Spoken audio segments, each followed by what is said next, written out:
Hello, everyone. Hello. Do you live with shame? That's the topic of this talk. And I chose this topic because we're now in the introspective month of Elul. It's the last of the Hebrew months that prepare us for the high holidays, Rosh Hashanah, Yom Kippur. So this month of Elul is considered, in Hebrew, a Chodesh HaCheshbon. It's a month of accounting, a month of accountability, of introspection, of soul search. So what we really do is bare our souls. And when you bare your soul, you usually find very interesting things. It's like cleaning out an old closet where you may not have visited for a long time for many reasons which we shall discuss. And that's really when you are able to, they say, start a new leaf. You know, how often is it that people take on New Year resolutions that last perhaps an hour, at most a day? And one of the reasons for that is not because we don't want to, we're not motivated to change, is because we're trapped in an old past. We're trapped by forces we have no control over. So we make the resolution, we get inspired, we set out on a new journey, only to be dragged back by old baggage that we did not account for or were unable to fully identify. And when you have an enemy that's within you that you cannot identify and you cannot control, it controls you. It's really the essence of all addictions, of all bad habits, of the worst things that we're able to do to ourselves. So though at the same time we can be completely sober and sane and know that this is not what I want, but it's that pattern, that habit, that inertia, that those forces that continue to tug at us, which makes it so difficult to really change anything. So this month of Elul, the way we deal with it is actually go into that closet, go deeper into our own souls, into the deeper recesses of and shadows of our own psyche, and see what we find.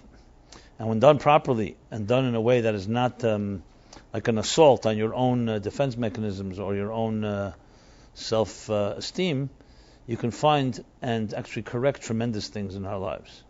And it's all based on a principle which we shall address very shortly, and that is that even though some of us are frightened by the prospect of looking at ourselves in a new way or digging too deep because of the fear of what we may find, but when you know that deep inside we're all born with beauty, beautiful children, we're born with healthy, we're born with a very deep sense of confidence, and we have all the resources and tools we need to forge ahead in our lives, then it makes it a little easier to address some of the more difficult elements that trap us.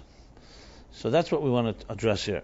And I chose shame because it's one of those forces in our lives that, as usual, are invisible. Like fear, it's byproduct. The mere fact that we're aware of our own shame, of our own self-loathing, our own the reasons that we don't feel adequate, and so on. So when you're not aware of something, it's always the worst type of enemy. You know, even in a war where you may be outnumbered or overpowered, but at least if you know the enemy, you know, here's an enemy. It's a definable, clear adversary that you will have to confront. But when you don't know if there's an enemy, or you don't know where it's lurking, and you don't know if it's here, is it there, is this my enemy, or is this my friend, then you're also overwhelmed and demoralized by weakness, by lack of clarity. You're confused and don't even know. That's why in battle and in war, one of the best strategies is confusing the enemy. When they don't know where the shooting is coming from, or they don't know who's an enemy, who's a friend, that's the best way to weaken the resolve and weaken the strength of any force. So psychologically speaking, and it is a war, as this week's chapter we begin, you go out to war, you wage war. A psychological war, is no different than a physical war. In many ways it's even more difficult because it's within. And it includes our subjectivity and our blind spots and many other factors that blind us from being able to really see clearly. That's why it's even more complicated. So one of those forces is shame. I want to begin discussing what this shame is. You ask people, for example, do you have difficulty making decisions? Do you have difficulty, you second guess yourself when it comes to important things, making a move? Do you usually choose the path of least resistance, so to speak, of of status quo, staying on the fence, etc. What is the reason that we do that? And why do we find that some people just are able to make decisions, able to make a move, able to say, okay, here are the options, and this is the decision I made? What distinguishes one from the other? What is the secret behind it all? Is it nature? Is it nurture? Is it something the way we're wired? Is it something we can teach? Is it innate or acquired? Here we have a live specimen of purity. So that's very good, because I'm going to use that as an example throughout. And that's a critical question. Are some of us born insecure and some of us born secure? Some of us born more confident than others? It doesn't make sense that would be the case. So clearly there are more factors that define something, and one of those factors is shame. Now let's define what that is. There was John Bradshaw. He was one of the original in the 70s. He was the first that popularized the concept of the inner child.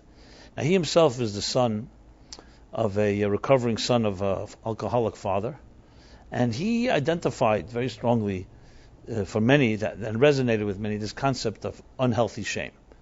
And he gave an example. He said, my father would come home from work in a stupor very often, completely drunk, insane, wild, rage, angry, physical, and I never wanted my friends to see it. So I never let them come to our home. I was always going to their home. Because I was living with this horrifying shame of my father. I didn't want anyone to find out because it was so embarrassing. Your father was supposed to be a father figure, a strong figure, was this completely raving lunatic, especially when he would drink. So he said, this developed an element of shame from my youngest of age that never goes away because you carry it. And what happens is you develop all kinds of mechanisms, defense mechanisms, and survival tools to cover up on the shame. So you find excuses. Your friends say, why do we never come to your house? You find some cockamamie excuse, this thing and that, and you create a whole new narrative. So if it's one time, okay, you lied one time, you're deceptive as such, you're elusive. But if it's consistent, what happens is you begin to develop a new story for your life, and you start believing your own story.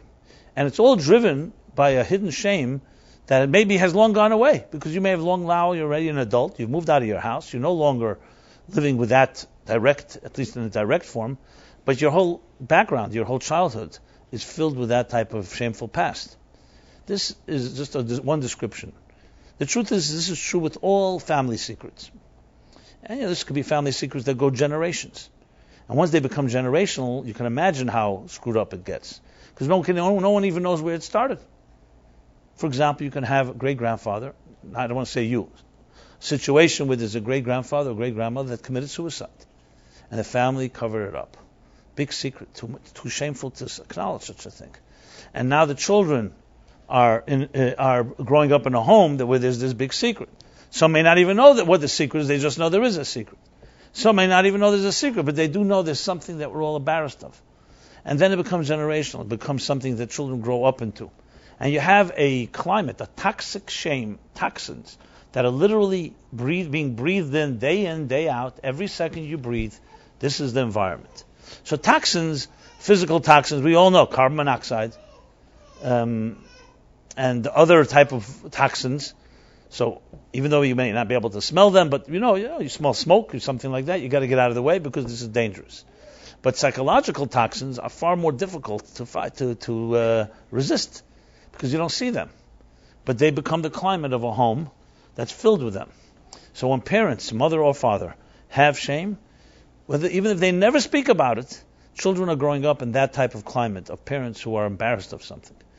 And of course, shame comes down to guilt, and guilt comes down to all kinds of other forces and factors, and we create a whole narrative, as I said.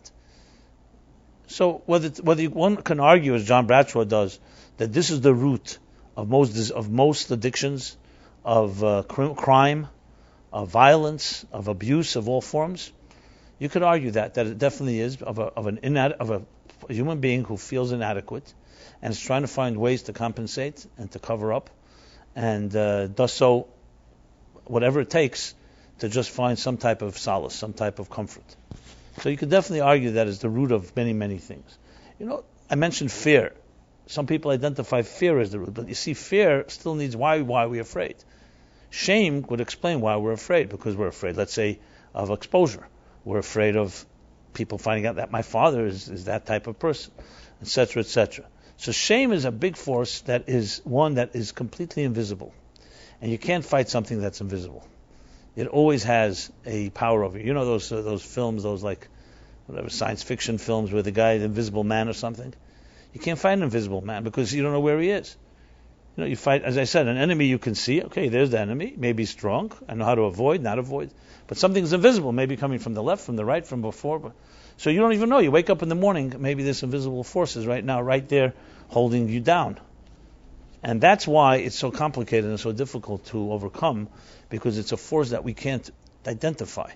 And especially a shame that goes back a long time, a long way to our childhoods, becomes a force that has become long buried somewhere in that closet, as I mentioned, and it's affecting our decisions, our commitments, our lack of commitments, our lack of decisions, our wrong decisions, and just it drives us completely. So, and of course the consequence of that is that the rest of your life you begin investing almost all your energy and time and so much of your strength in fighting these ghosts. Now at this point it doesn't take shape of fighting a ghost. Now you're not fighting a ghost. You're developing all kinds of defense mechanisms. You're developing all kinds of tools that are all driven by this deep-rooted shame. Now by contrast, healthy shame, for example, healthy shame is actually very important in life. Healthy shame is connected to humility, where a person may feel feel that they haven't accomplished as much, and they're embarrassed of that. The difference between healthy shame and unhealthy shame is very easy to tell. It comes down to its effect on you. If it demoralizes you, you can always rest assured it's unhealthy. If it motivates you, you can rest assured it's healthy. So, for example, unhealthy shame I described at length here, and there are many other examples. Healthy shame is a form, for example, meeting a friend after many, many years. You're both close friends, and you see he's really accomplished so much, and you haven't accomplished that much. So there's a certain embarrassment. Look what he's done. Look what you've done. Now you may feel bad about it, but that's nothing wrong with feeling bad as long as you don't feel broken or demoralized. Feeling bad and feeling some type of angst and saying, you know what, there's something more I could do, is a very healthy thing. You know, to live in a certain way and then meet somebody who's, let's say, a holier person or a spiritual person, and you feel somewhat embarrassed that you're not living up to your standards. That, if it motivates, is very good. So there are many forms of healthy shame. But unhealthy shame, I gave a few examples, I'll give another one, is parents who, because of their own shame, create unhealthy expectations of us. And they berate us when we don't live up to them. Like they value, for example, your looks more than your personality. They value your marks more than your feelings. And you have this often where parents decide what they think is valuable that makes them look good. And they begin to shame you every time that you don't live up to that. And again, you develop this type of strange reaction to expectations. And you grow into an adult. As an adult, you're constantly chasing your own tail or constantly trying to please others and always afraid that maybe you haven't pleased somebody. Because your mother or your father, that's what they did. They never were pleased. And even if you did something, you never heard a compliment, or rarely, but you always heard why you couldn't do better. What's really happening is they're projecting their shame on the on a child that has no shame on its own, and creating a shameful child. That's another example of unhealthy shame. You can go through your life and guaranteed you'll find examples of it. And they're mostly rooted in our homes, either by the attitudes or the life experiences that people project. And as I said, the toxin, excuse me, the toxin of shame, the toxic shame, is invisible. You know, they say carbon monoxide can't be smelled. You know, that's why if certain detectors and so on. This is even more invisible. You can't smell it, you can't see it, you can't feel it even. Because it's this type of, as I said, it's inverted, it's inadequacy. And this is a tremendous force in life today. And of course, most people who go through this will not admit and say, oh, you know, I live in shame all day. It takes work. It takes strength to acknowledge that, because that's the worst thing you want to acknowledge. That itself is, you're ashamed of being ashamed. Shame itself is not ready to so-called show its face. So the question is, what do you do about this? And can we do something about it? So this goes back to, as I said, the month of Elul, and also this week's chapter in the Torah. That teaches us a few key elements that we must firstly, cognitively at least, appreciate before we emotionally appreciate it. And that is knowing that there was a world and a life before you were shamed. You weren't born that way. No one comes out of their mother's womb ashamed. It doesn't exist. You come out of your mother's womb, even though we can't interview a newborn, but you can rest assured that newborn are born the way they were shaped by God in its mother's womb without human touch. So why would any human being have any shame? There would be no reason to have any shame. You're a gift, you're a blessing, you're a flower. You are a pure flower emerging in this world, yet to be subject and influenced by any attitudes, and that is the core you. Now, a person in deep shame doesn't believe that initially. Even if they believe it intellectually, emotionally they can't relate to it because they don't remember anything like that. From the earliest memories they have, they always remember something negative. They remember the critique. They remember the berating. They remember the demoralization. They remember the shame. But that's why the first step of everything is knowledge. Knowledge is power. You must know the reality of something. If you imagined that an enemy is more powerful than you, and someone can show you the enemy is not, that's not just a small matter. That changes everything. It gives you confidence. Because part of this whole challenge is that you've convinced yourself, or you've been convinced, that you don't have such strength. So what does the month of Elul do? Very similar to what we read in the beginning of this week's chapter. So let's just read the opening verse. It talks about going out to war. That's the opening chapter. The opening verse starts, Kiseitzi le'mochama, when you will go out to wage war. Alevecha, on your enemies. That's the word used, on, upon your enemies. And then it continues that God will deliver them into your hand, and you will seize captives, their captives. So the two obvious questions in this verse is, what does it mean you go out to war? Why don't you just say kisilcham when you wage war? Why it means going out? Kiseitze is a clear expression that means to travel somewhere or to go out of something. Where are you going? Where's the inside? Where's the outside? And the second question is, what does it mean alevecha? In Hebrew it should have said with your enemies, not upon your enemies. You wage war upon your enemies is not a seemingly correct sentence. But both of these terms indicate something very vital. That war is not your natural state. You have to wage war, you have to go out to battle. And even when you battle, you remain above your enemies. You're not equal to them. These are the two key lines, the two key words that this verse teaches us. So let's talk about it a little bit more philosophically and psychologically. There are definitely schools of thought, and I'm not going to necessarily mention which, the major religion that is the largest religion on earth, that believes in the concept of original sin. That we are essentially, at this point in time, evil creatures, controlled by the devil. And therefore we need to believe in a certain Jew to find salvation or redeem ourselves. Now, let's take what is the philosophical implication of this? If you believe that something is inherently evil, so you could call it, necessary evil. But the bottom line is that something it teaches us a negative attitude. How else do you deal with something evil than being at battle with it? So life becomes an ongoing battle with the evil inclination and with the selfish drives within us. I should mention, this Christianity essentially believes that. There are variations. Not all Christians have exactly the same understanding of the concept, but the concept of original sin is uniquely Christian. Let's just take an interesting twist on this that always amazes me, is there was a Jew, besides Jesus. His name is Freud. And he actually created a psychological model based on this principle. That what is the driving force in the human psyche is what he called in German id, the id, ID, which is a selfish, narcissistic, sexual force That's all about the pleasure, my pleasure, me, and nothing else. And that is the driving force in the human being. And then there's an ego and a superego and other forces that are superimposed that create discipline, control, like red lights, green lights for coexistence and so on. What amazed me is because being Jewish, any Jew knows that the concept of original sin and id is not the bottom line. There is an evil inclination. It's true we can be selfish creatures. But there's something deeper than that, and that's called the yid. Then the id, ID, why ID? The pintal yid, which is a spark of the divine, because everything in this world was created by divine, and there's no such thing as evil that's more powerful than good. The good can be concealed, and evil is a form of absence of good.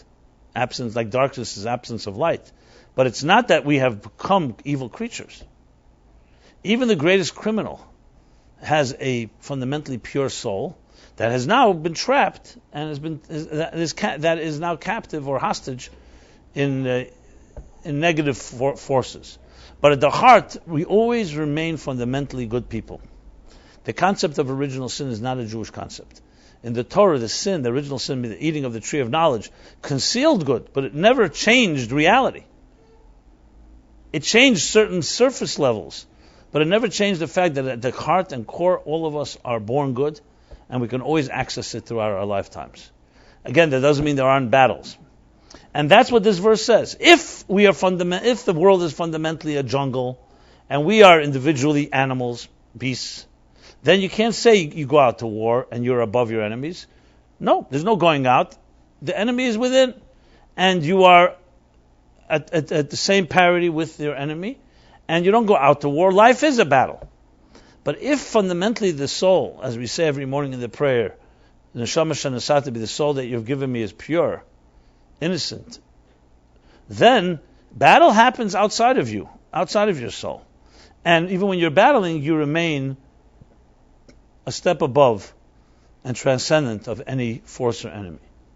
Now imagine if this could be taught to each of us, not just taught cognitively, as I said, but that it should so penetrate our hearts and souls that you would believe it as much as you believe the shame and fear that you carry. It would be the strongest counterforce to all our negative thoughts. The problem is, from our childhoods, we've grown up in a battle zone, and when you grow up in a battlefield, you think battle is your natural place. So going back to shame, if you've grown up in an environment where you were criticized, where you were delegitimized, that's not the word I'm looking for.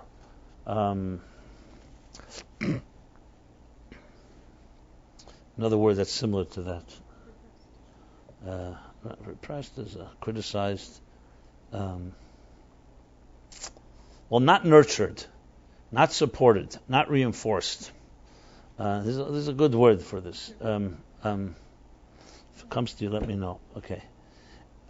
If in a world where you are constantly under attack, then what happens is you've grown up in a battle zone and you think battle with these demons and battle with the shame or battle with the fears is your natural place. The direct result of that is a self-loathing attitude. Parents who are healthy, what do for their child? They nurture the child. They nurture a child's confidence. They affirm the child. They reinforce, and there's another word that I'm looking for, and they're constantly showing that you are worth the time of the day for me to spend time with you. And that confirms and strengthens the child's natural self-respect. That's what it does. And when it's lacking, the child feels like in a battle zone. When it's there, you'll ask children growing up in healthy homes, they'll always describe their homes like gardens, like a beautiful place. I always look forward coming home. It's always a place where I felt secure, protected. I felt reinforced. I felt affirmed. And you ask people who grew up in very unhealthy homes, they'll always have the home itself I couldn't stand coming home. Couldn't stand going to sleep. I couldn't stand my father coming home, my mother arguing, all the negative. Literally a battle zone. So maybe not a battle with direct weapons, but nonetheless a battle. One, the first one, goes out to war, and the second one doesn't go out to war. They're always at war. The first one always sees the enemy as something beneath them. Yes, I may have to fight some battles, but I never see the enemy on the same level with me. And the second one, the latter one, sees the enemy as an equal, if not more powerful. This is this difference between a life of shame and fear and one without. So the first step, as I said, is become aware of this. Because as soon as you're aware of this, you're already beginning to get an edge. If you're not aware of everything I've just said, then what will dominate in a person who has a shameful life is shame, and it will just continue to do so. And you won't even be able to distinguish what is healthy mechanisms that you use, what are unhealthy. You see this especially acute. You see this acutely expressed in the relationships, because that's where all emotions come out. That's where you'll see people's fears. You'll see their insecurities. You'll see their shame. Not directly, you'll see its impact. And you'll see the mess, the complexities and chaos they create. The same thing for a healthy person in love and relationships. Their vulnerability is embraced, because that type of adult growing up who's a secure child who was nurtured and so on, so therefore that affects how they deal with relationships. But there are other areas where you can see it expressed. So the first step is to simply be aware of these facts. The fact number one is that you may have a complete distorted view of yourself and what you are. You may think you're a warrior. You may think you've grown up in a battle zone. You may think life, the status quo of life, is negative. And know that may not be the case. Why do I say maybe, may not be? Because that's an opening. If someone told you it's definitely not the case, you may resist it too much. So at least just have an opening. Let's open a window of an opportunity of fresh air that possibly you may not have it right. The next step is to learn what's an alternative. And let's say you meet somebody who grew up in a very different home than you did. And it's quite shocking. You suddenly compare notes and say, hey, here's a person who was born also into a home, like I was born, and their environment was not toxic. It was very nurturing. And you come to realize after a while that there's no difference in you and that other person. It's just simply the circumstances where you grew up. Now, I'm not suggesting that isn't a major effect, but you have the same birthright that person has. It was robbed from you. It was ripped away from you by unhealthy, toxic environment. I should add, just for the record, toxic environment doesn't always mean an abusive home. A toxic environment could also be a broken home. Parents getting divorced at an early age, or even not so early. Or other things, a loss, a death. Anything that in some way shattered the natural nurturing experience of a child. It could be anything. It could be a trauma. It could be direct abuse. It could be absenteeism. The list goes on. Just I wanted to make sure you don't limit it to any particular series set of circumstances. So now, these two things, understanding that you may not be, your perception of yourself may not be completely accurate. And secondly, comparing to someone else. These are things that start shaking something up inside of you, and hopefully starts resonating that, maybe there's another alternative. That's where the opening happens. I've seen this many times in my life. Unfortunately, most people simply do not let themselves get beyond their fears and shame, so they don't even take the journey. They don't even entertain the possibility of a different reality. But those that do, and start moving, what happens is, it's not an epiphany that happens overnight, but with a little time of exposure to these two possibilities, that your narrative may not be exactly accurate. And number two, you start seeing what fresh air looks like. You start realizing that your toxic air is not necessarily a natural state of being. It happens to be your natural state, but it's not a natural state. Those two things start eating at a person, and they start making you realize that there's hope, that there is another possibility. And when a person comes to that awareness, then you start having a breakthrough.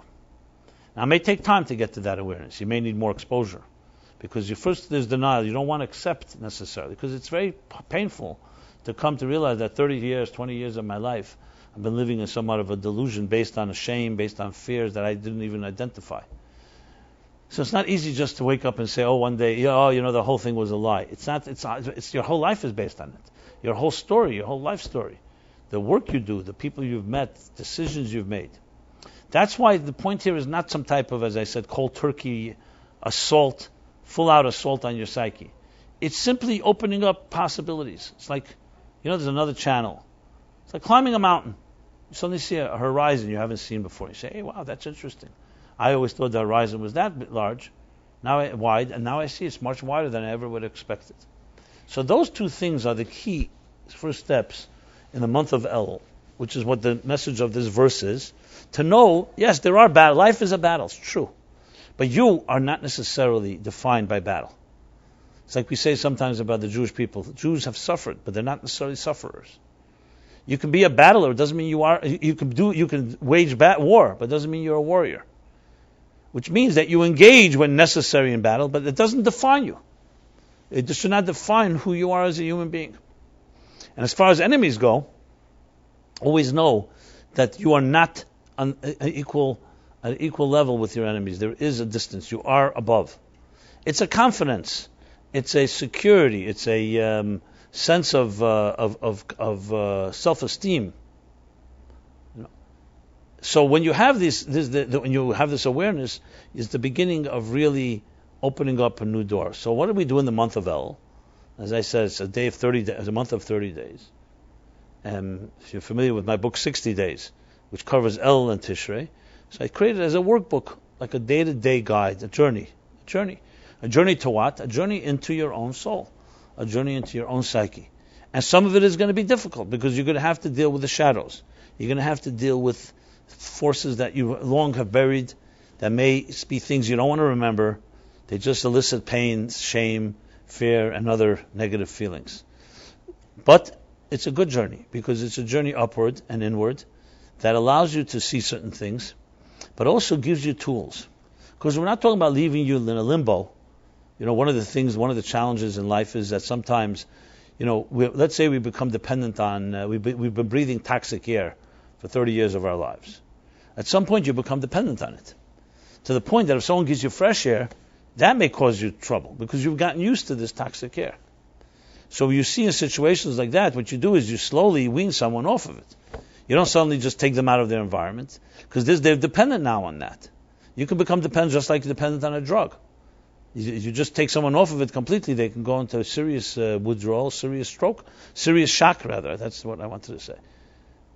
So that's why you have different drugs that replace other drugs, heroin, methadone, and so on, and to wean someone off of something. The same thing is psychologically. You don't want to take away, pull a carpet out from somebody who's dependent on it, and leave them hanging. It's usually not the healthy way to do it. The way to do it is to show them we can slowly replace this with something else, a little healthier, and then slowly you can completely wean them off of the negative, the toxic, and get to the positive, to something that's healthy. This takes effort. This takes time, but this is all part of the Elul journey of introspection, because each of us is in a different situation, of how much we become dependent on the toxins of our lives, and how we slowly free ourselves from them. Now, that is the first steps, the steps of awareness, the steps of introducing a little fresh air, and so on. But you still have to contend with the habit, the power of addiction, the power of a habit, the addiction that has now replaced. It's very nice to say, I think it was also John Bradshaw in his talks when he talks about addiction. It's very nice to say no to drugs. You have this campaign, say no. Halavai it would be that easy. We wish it would be that easy. That's a good statement to tell children who have not experimented yet, or people who are thinking of experimenting, or right at the outset, but not someone who's addicted. Saying no doesn't work. I think that's pretty evident. If it worked, we wouldn't have a problem. Why doesn't it work? Because they become dependent on it. It's not about just what they say. They may not want to be dependent. They may, even as they take it, know that it's not good for them. But there's a physical and emotional, psychological dependency. This is the classic description of something that's in control of your life. And when someone is holding you down, let's say pinning you down, to say no doesn't help, because you're already pinned down. You could say no to someone who hasn't pinned you down. You can say no to someone or to a situation that hasn't yet taken control over you. But you're already in prison. You can yell no all day. You're in prison now. And that's the power, that's the force that is trapping. So if shame is the root of it, in many instances, the shame is, so it's one thing, yes, that if, going back to the example of the alcoholic father, or for whatever example, if it happened once and you nip it in the bud, so let's say a child says, my father came home last night very drunk, God forbid, really ashamed about it, I don't want anyone to know. It happened once, with the right intervention, you can teach the child, you know something? It's your father's problem, it's not your fault, etc. Or different ways you can help a person. But if it becomes a consistent thing, where it becomes your status quo, your state of life, that's your life is like. Day in, day out, day in, day out. It's unpredictable. You don't know when, what. Your life is controlled by an unpredictable factors that you have no control over. So then what happens is you definitely develop a whole pattern. And that pattern becomes a form of addiction. It may take on the addiction, drug addiction, alcohol addiction, or it may take on different type of addictions. Bottom line, the definition of addiction is not the item, the object that addicts you. The definition of addiction is something that's not you controlling you. That's what it means. And that is a direct byproduct of shame. It's a direct byproduct of a person's feeling of inadequacy. Because why would they need that? Why would they suddenly depend on something? Because they're not getting healthy air or healthy water, so they are seeking some type of relief, and what you do is you look for something that whatever will relieve. If it's toxic, so be it. And besides the fact that we also know that today that when people do get into trouble, part of it is due to the fact that it's like a cry of help. Some people actually will do things that are destructive simply they have no other way of letting people know that I'm in trouble. And they will do things because they think that's the only way to get someone's attention is if you like slash your wrists, God forbid, or if you attempt suicide or you do something else radical. It's known today this is a part of a child that's crying out for help, and the only way that child knows how to cry. They just were never taught that you can just ask in a normal and healthy way. So, though Elul is obviously not just for dealing with all this negative stuff, but it also deals with this addressing these things, these forces that, as I said, that lurk in the shadows and that are very invisible to the naked eye. And it can take on all kinds of forms. It can take on forms that are very overt. It can take on forms that are very subtle. There's someone who came to see me a while back, and he's telling me, he remembers from his youngest child, he has a pretty healthy life, but he has some issues that still bother him. He remembers at the youngest of age, we started talking about, I asked him how his early school years were like. So he said to me, he remembers the first years of his first grade, second grade, third grade. Even though he was a fine student, and he was liked and popular, but he had this need to buy favors from others. Like he would, the favorite guy in class, he would go to this candy store and buy him candy. He was always trying to ingratiate himself to different individuals. This was like something he could identify that he'd been doing in his life. And very interesting, as I said, he put together, he wasn't like a needy child, desperate, no friends. Okay, so then he's resorting to whatever it takes to buy friends, so to speak, to please friends. He's become a pleaser. He wasn't that type of troubled child. And we're trying to identify where it came from. And it came down, ultimately we discovered it. It was his mother. His mother suffered from deep shame. We don't even know why, but she always felt inadequate. And though she never said it to him, but in her way of dealing with him, this child, I guess how she rewarded him, how she complimented him or didn't, he got the message that you're not liked naturally. You have to do something to be liked. And if you don't do something, you're not going to be loved.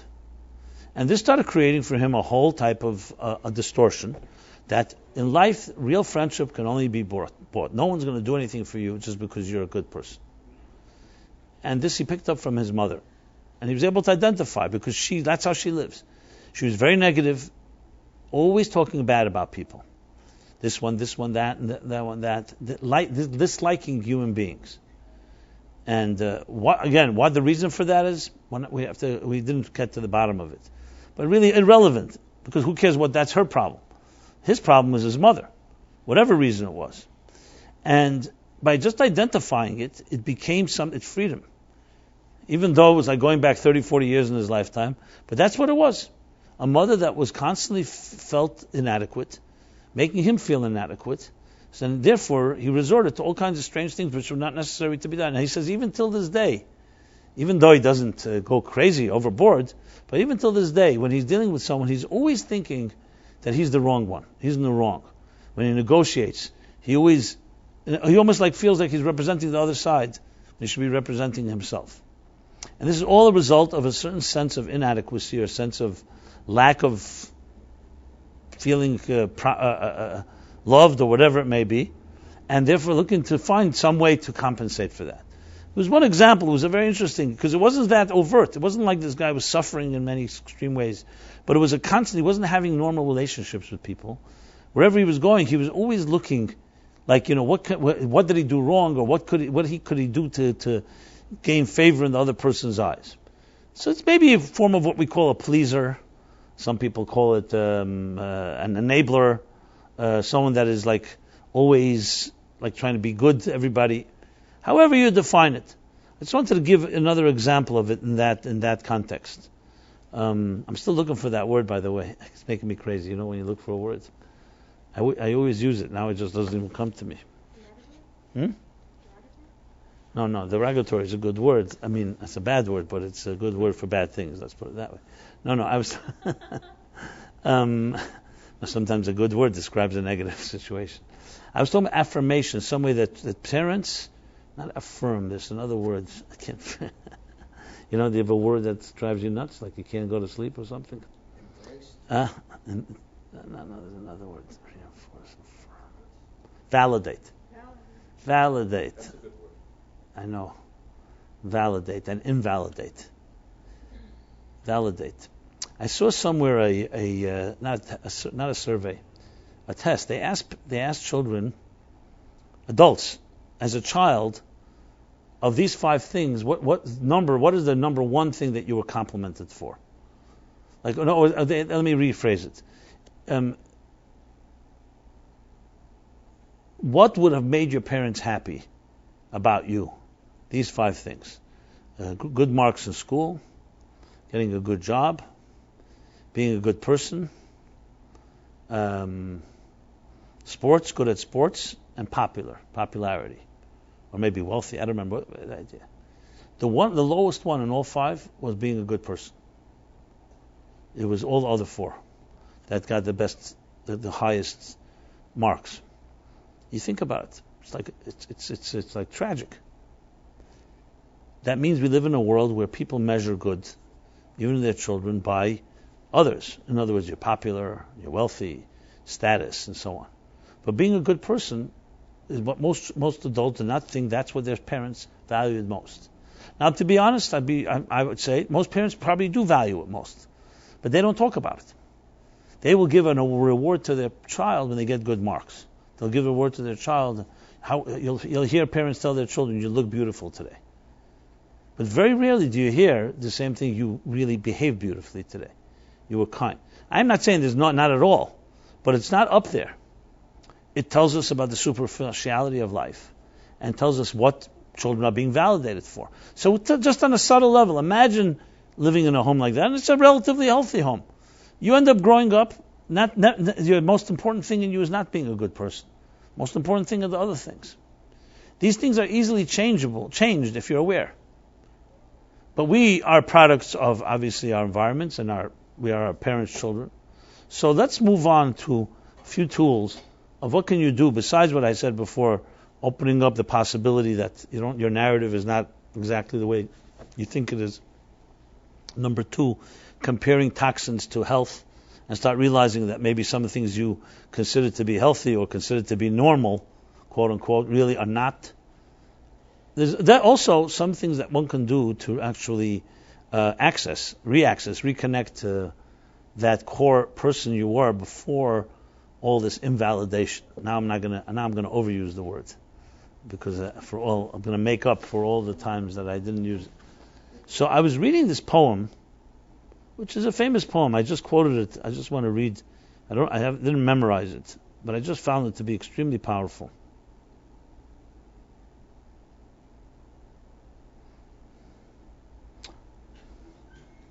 I don't know if you read the email I sent out, but I quoted Bradshaw. He wrote a book called Healing the Shame That Binds You. So he writes about the toxic shame, family secrets, which can go back for generations, secrets about suicides, homicides, incest, abortions, addictions, public loss of faith, financial disaster, etc. All the secrets get acted out. This is the power of toxic shame. Now he's writing from first-hand experience, so this isn't just some theory. The pain and suffering of shame generate automatic and unconscious defenses, denial, idealization of parents, repression of emotions, and disassociation from emotions. What is important to note is that we can't know what we don't know. That's brilliant, right? Because they are unconscious survival mechanisms. We lose touch with the shame, hurt, and pain they cover up. We cannot heal what we cannot feel. That's why I was emphasizing how Elul is so important. You have to feel. If you're not aware, not feel, you cannot heal anything. If you convince yourself toxins are healthy, there's no one to talk to. Why would you change anything? So which means, let me just take it to the logical conclusion. It means that you must surround yourself with healthy people, which we know can be somewhat of a quandary.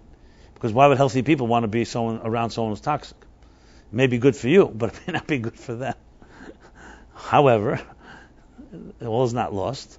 However, good people, especially healthy people who understand this, will not mind it because they will not be toxified. They will come to heal. They're coming to help. Not. So you have to find people who have empathy and sensitivity, not selfish people who just take care of themselves. And there are people like that, people who understand. I don't just mean therapists who get paid for it. You have to find friends and environments that are healthy. Because what part of toxic life is you gravitate toward toxins. Number one, it's comfortable. It doesn't rock the boat.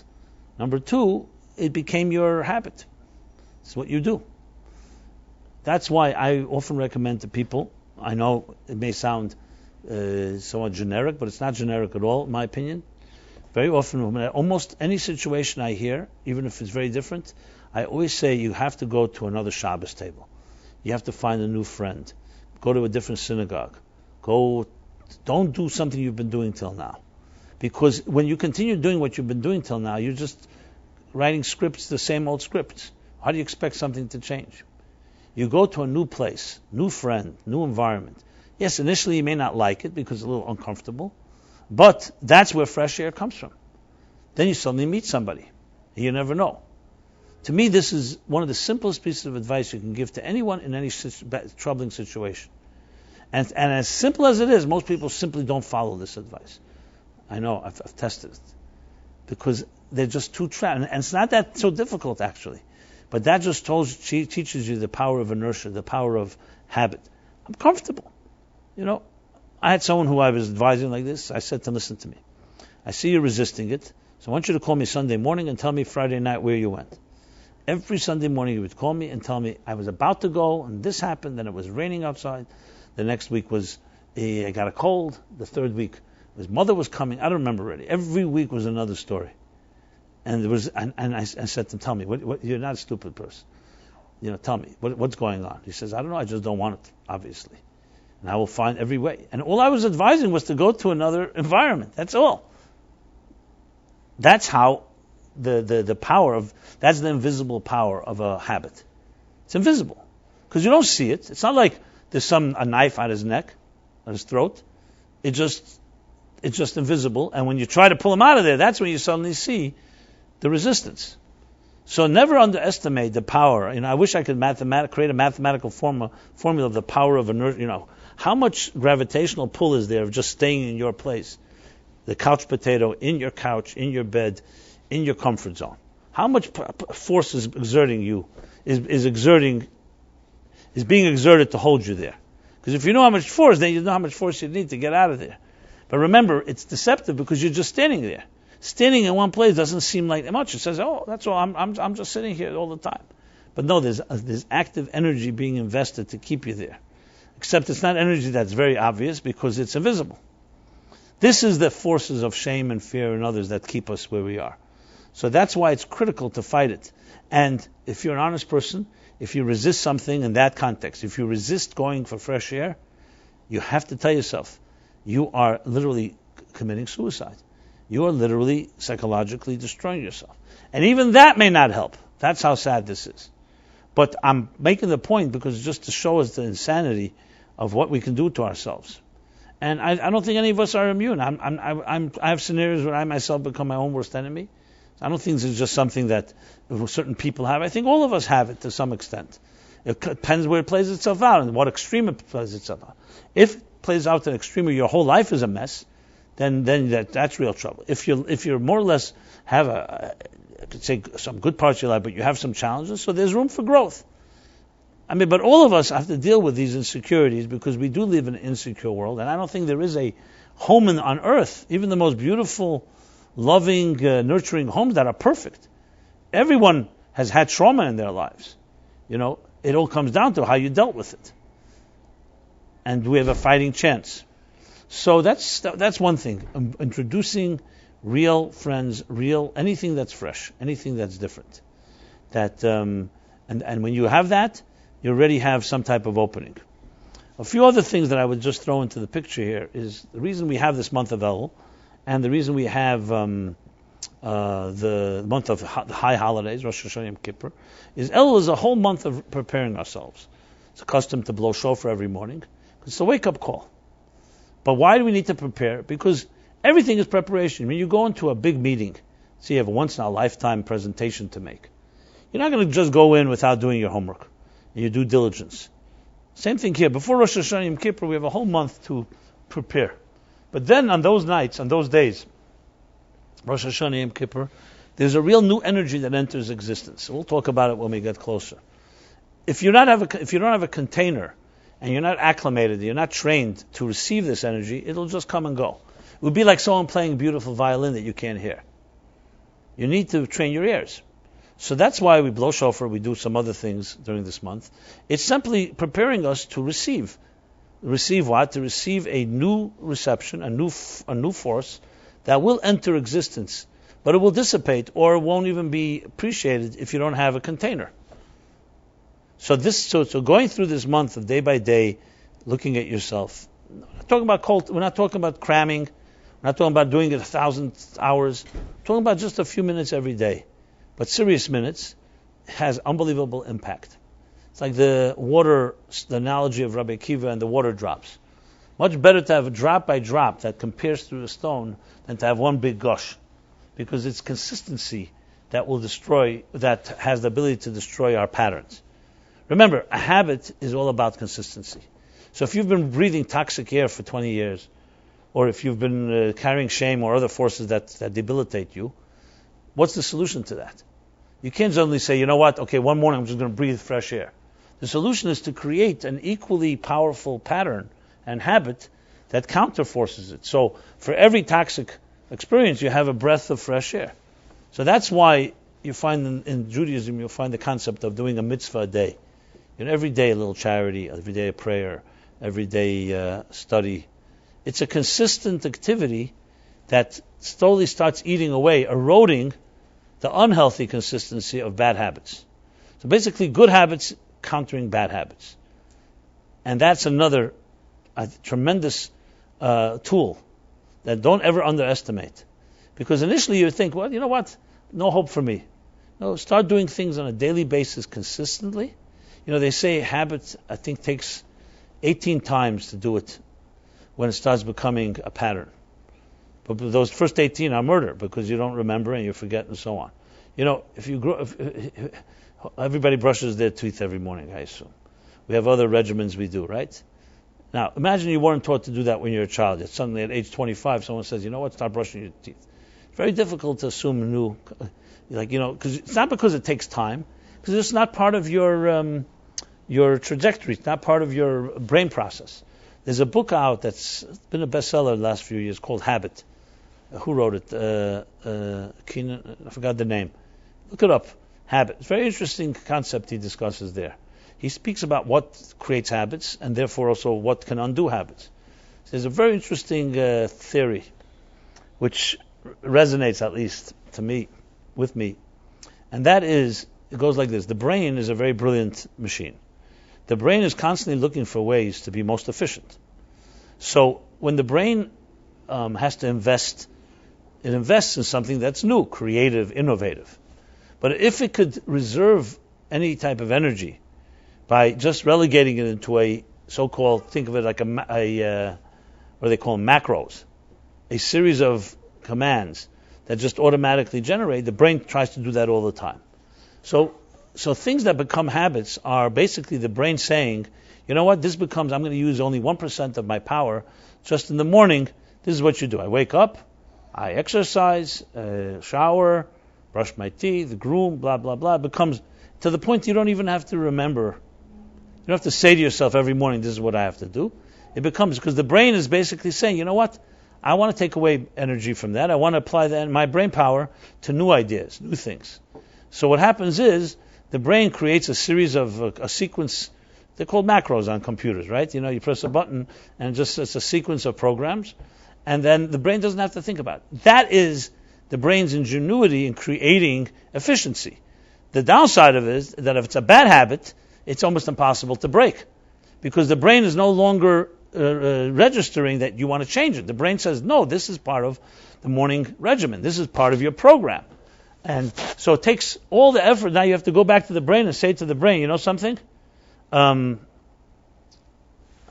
Charles Duhigg wrote The Power of Habit. See, I get unbelievable. This is the power of technology. Someone's writing to me. This someone is sitting right here, but it would have been more if someone was in Australia suddenly writing this. Yeah. Anyway, so I found it to be a tremendous concept, because it means that the brain is doing something really good. And actually, for good habits, that's exactly what you don't want the brain every morning to have to spend 3 hours, do this and then do this and then do that. That's good for new activities where you need to apply yourself.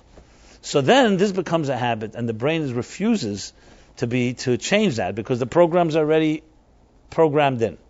Now, he goes on to say how we deprogram by going back to the brain. But one of the simplest ways to do it is you have to start doing consistent things that counter that.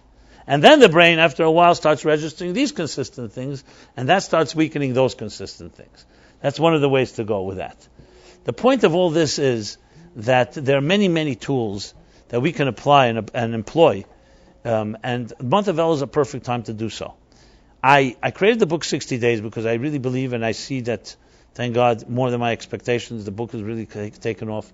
People really use it well, and I think one of the powers of it is because it's the daily thing. It's not like I have to do 100 things. Every day, 2 pages, read it. There's exercises, suggestions, and it just creates a consistency. Remember, the biggest traps of our lives are our habits, is the patterns, is the old habits, including those that grew out of shame with other things I discussed this class. They become ingrained in us. So the counterforce to that is to start creating a series of activities that are positive. And what better month to begin in this month of Elul? It's literally preparing us for the high holiday season. So if you've seen the book, you know what I'm saying. If you haven't, I don't know if we have copies here now, but we can get you a copy. And also, we send out the daily email, I should say. Every day, a reminder is a short excerpt of those pages. So definitely encourage to do that, to follow that. But anything that will work. In this month of Elul, we try to increase every day a little charity.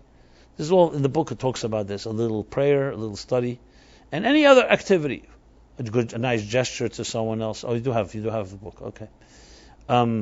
Things that you apply yourself to, and start doing them regularly. I'll just give it. Here's the book, just for the. Okay.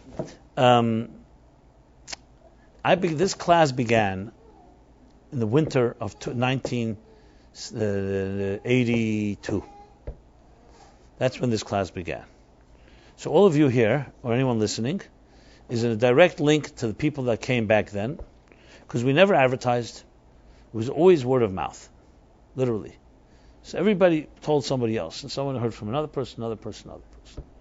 Maybe it's the longest running class in New York City, for all I know. Maybe in the world. By one same teacher, that is.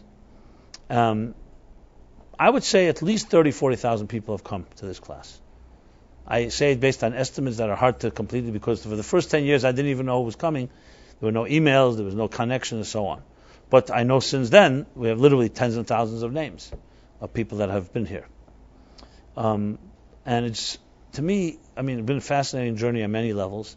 But one thing that I really has become something that's ingrained in me, I never stopped the class. And trust me, there were plenty of excuses. It could have been the freezing weather. There's getting into a cold. You have travel. There's holidays. There's family celebrations. All kinds of things. Even September 11th, right? It was a Tuesday morning. I lived in Brooklyn. How do you get to my class in the Upper West Side? That's where it was taking place. When everything was closed. The bridges were closed. You couldn't get from Brooklyn to Manhattan through the regular way. But I knew I have to give the class. That was like my good habit. Because I did it consistently. I did it when one person came. I did it when 100 people came. And we had them all. We had a lot of people, less people. I never stopped it. I can't say there were no weeks that I didn't do it. I sometimes did travel. But I recorded it. But I really avoid. Tonight we had a celebration, a family Sheva Brachas. I literally left the middle because of the class. And I said I would dedicate it to the Chos and Kala, Shalom and Rishi Lieberman.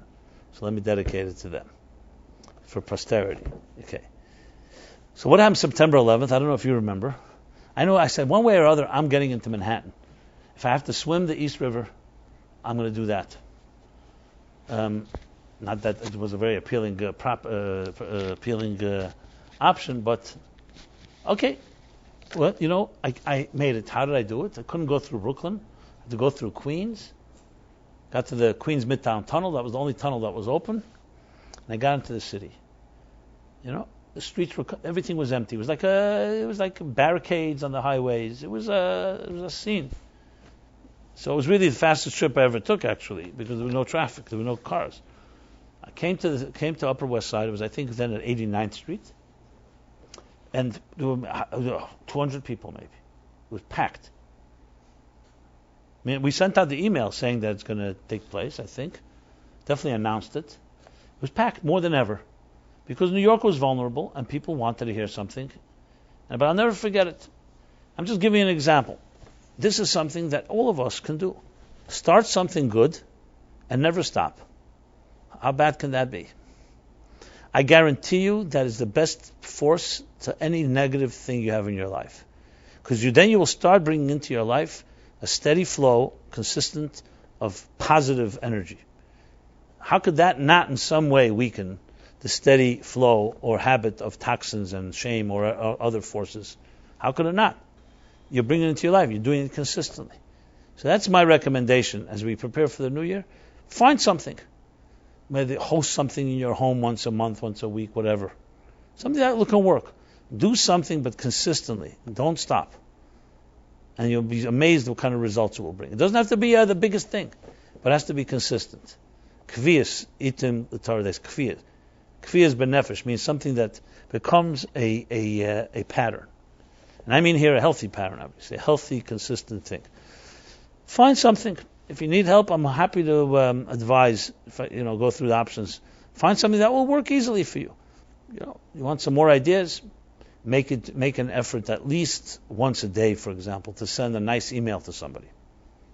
Find a nice thought and just share it with someone. Talking about seconds. A text. We do it texting, emailing anyway. And if you need to find stuff, sure you can find stuff. If you have no stuff, I'll send. I send out stuff all the time. If you don't like it, find other stuff. If you like it, it's easy to share. Just using a small example. It's so easy today. You don't even have to get out of your bed. Press a few buttons. But do it consistently, and you'll see the results. You tell me. Money back guarantee. Double money back guarantee. So this, I think, is a good resolution, that if God hears it, I'm sure He'll do a lot more than just that. But at least that will become a consistent flowing pattern. And now that you've heard the suggestion, there's no excuses. Can come and say that maybe this was the answer you needed, that you were waiting to hear, what you can do. Okay. That's just to throw a little guilt on you in case you don't have enough of it. I'm in healthy guilt. So with that said, I want to wish everybody a very good Elul, this month of Elul.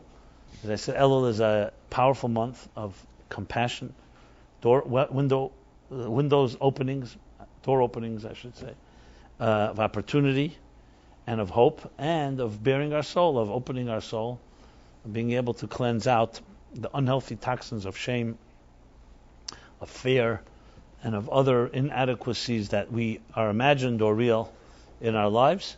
And remember, a pattern becomes real whether it was imagined or not. Once it's a pattern, a habit, it becomes real to you. And hopefully we can break some of those ties that bind us, some of those forces that hold us hostage. So it should be a week of knowing that every battle is fought outside of your soul, and that you always remain above your enemy. You're always higher and purer. Also, I was going to read, started reading Bradshaw's line, but I found this to be very powerful.